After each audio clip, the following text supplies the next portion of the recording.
Welcome to Anu 9 TV. ముందుగా బులెటిన్లోని headlines. పెన్షన్ల పంపిణీతో రాష్ట్రమంతటా పండుగ వాతావరణం ఉంది అని మాజీ మంత్రి దేవినేని ఉమా మహేశ్వరరావు అన్నారు. ఎన్నికల్లో ఇచ్చిన హామీ ప్రకారం ముఖ్యమంత్రి చంద్రబాబు పెన్షన్ను 4,000 రూపాయలకు పెంచారని లబ్ధిదారులు హర్షం వ్యక్తం చేశారు అని అన్నారు.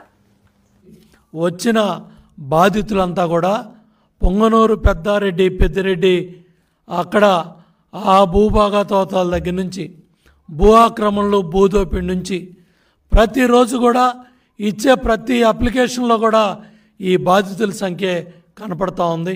వచ్చిన బాధితులంతా కూడా వైసీపీ ప్రభుత్వ హయాంలో మా భూములు లాక్కున్నారు, మా పొలాలు లాక్కున్నారు, మాకు వచ్చే డబ్బులు లాక్కున్నారు అనే కంప్లైంట్లే అధికంగా ఉన్నాయి. తప్పకుండా ఇవన్నీ కూడా మరి పార్టీ కార్యాలయంలో అన్నీ కూడా తీసుకొని సంబంధిత అధికారులకి పంపించడం జరుగుతుంది. మరి ముఖ్యమంత్రి గారే స్వయంగా చంద్రబాబు నాయుడు గారే మరి ప్రతి శనివారం కూడా మరి పార్టీ కార్యాలయంలో ఈ తీసుకునే కార్యక్రమాలను కూడా మరి ఎక్కడికక్కడ తీసుకొని బాధ్యత గల మంత్రులు, శాసనసభ్యులు, ఎమ్మెల్సీలు, పార్టీ నాయకులందరూ కూడా మంగళగిరి పార్టీ కార్యాలయంలో ప్రతిరోజు కూడా ఉదయం 10 గంటలకల్లా ప్రజలకు అందుబాటులో ఉండి వచ్చే ప్రతి అర్జీని కూడా తీసుకొని సంబంధిత శాఖలకి, సంబంధిత అధికారులకు పంపిస్తున్నాం. ఇప్పటికైనా జగన్ రెడ్డి కుట్రపూరిత రాజకీయాలకి ఫుల్ స్టాప్ పెట్టాలి. ఎందుకంటే మొన్నే చూసాం విజయవాడ ఎయిర్పోర్ట్లో పోలీస్ అధికారుల మీద వైసీపీ నాయకులు జగన్ రెడ్డి సమక్షంలోనే దురుసుగా ప్రవర్తిస్తున్నారంటే మీ ఫ్యాక్షన్ మెంటాలిటీ కావచ్చు, మీ పైచాచిక ఆనందం కావచ్చు, మీ నాయకుల అరాచకాలు కావచ్చు, వీటన్నిటికి కూడా సంబంధిత అధికారులు ఫుల్ స్టాప్ పెడతారు. ఇప్పటికైనా సరే ఢిల్లీ వెళ్ళి నానాయాగి చేసి వచ్చి అసెంబ్లీకి వెళ్లకుండా ఇవాళ తాడేపల్లి ప్యాలెస్కో, బెంగళూరు ప్యాలెస్కో పరిమితమైన జగన్ రెడ్డి ఇవాళ ప్రతిపక్ష హోదా ఇస్తేనే నేను సభకు వస్తాను, లేకపోతే నేను సభకు రాను అని ఏ విధంగా నువ్వు వాళ్ళ ప్రజలు గెలిపించిన మీ 11 మంది కూడా ప్రజా జీవితానికి దూరంగా ఏదైతే ప్రజలు ఏ విధంగా అయితే మేము మీకు 11 సీట్లకు పరిమితం చేశారో దానికి కూడా పరివర్తన రాకుండా, దానికి కూడా పశ్చాత్తాపం రాకుండా ఇంకా అహంకారపూరితంగా జగన్ రెడ్డి మాటలు ఉన్నాయి. ఢిల్లీలో ధర్నాలో మాట్లాడిన మాటలు కావచ్చు, మొన్న విజయవాడ ఎయిర్పోర్ట్లో మీ నాయకుల ప్రవర్తన కావచ్చు, ఇవన్నీ కూడా బట్టబయలవుతూ ఉన్నాయి. ఇప్పుడు కూడా వైసీపీ నాయకులు కావచ్చు, గుండాలు కావచ్చు, మీ చాలా ప్రాంతాల్లో మీ చేసే అరాచకాలన్నీ కూడా బట్టబయలవుతూ ఉన్నాయి.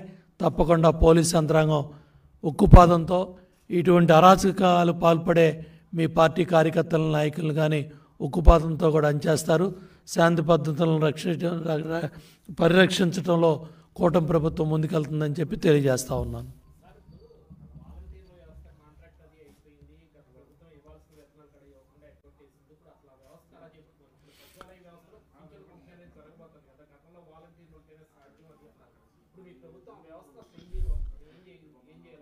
తెలుగుదేశం ప్రభుత్వ హయాంలో వ్యవస్థాపక అధ్యక్షులు స్వర్గీయ నందమూరి తారక రామారావు గారు చైతన్య రథం మీద వెళ్తూ ఉంటే కాళ్ళకు చెప్పులు లేకుండా వృద్ధులు, పెద్దవాళ్ళు, అవ్వల తాతలో ఆయన చైతన్య రథం వెంబడబడి పరిగెడతా ఉంటే ఇంత మండుటెండలో వాళ్ళు కాళ్ళకు చెప్పులు లేకుండా ఆ విధంగా పరిగెడతా ఉన్నారు. వాళ్ళ కళ్ళల్లో పేదరికం కనపడుతుందని ఆ మహానుభావుడు నెలకు 30 రూపాయలతో ప్రారంభం చేసిన ఈ పింఛన్ దాన్ని చంద్రబాబు నాయుడు గారు 75 రూపాయలు, తర్వాత 200 రూపాయలు, ఏదైతే గత ప్రభుత్వం 1000 రూపాయలు పెంచడానికే నానాయాగి చేసి 60 నెలలు ఒక్కొక్క పింఛన్దారుడికి 35,000 రూపాయలు పైగా జగన్ రెడ్డి ప్రభుత్వం నష్టం చేసింది.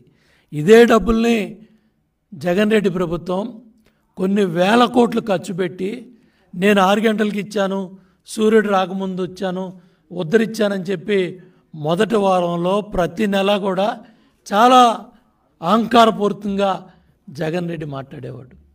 ఇవాళ చంద్రబాబు నాయుడు గారి ప్రభుత్వం ఎంతో సమర్థవంతంగా ఉన్న ప్రభుత్వ అధికారులతో, ప్రజాప్రతినిధులతో తెల్లవారుజామున 5 గంటల నుంచి 6 గంటలకి ఇప్పుడు దగ్గర దగ్గర 94%, 95% తీసుకెళ్లారంటే ఇవాళ ప్రజలు ఆలోచన చేయాలి.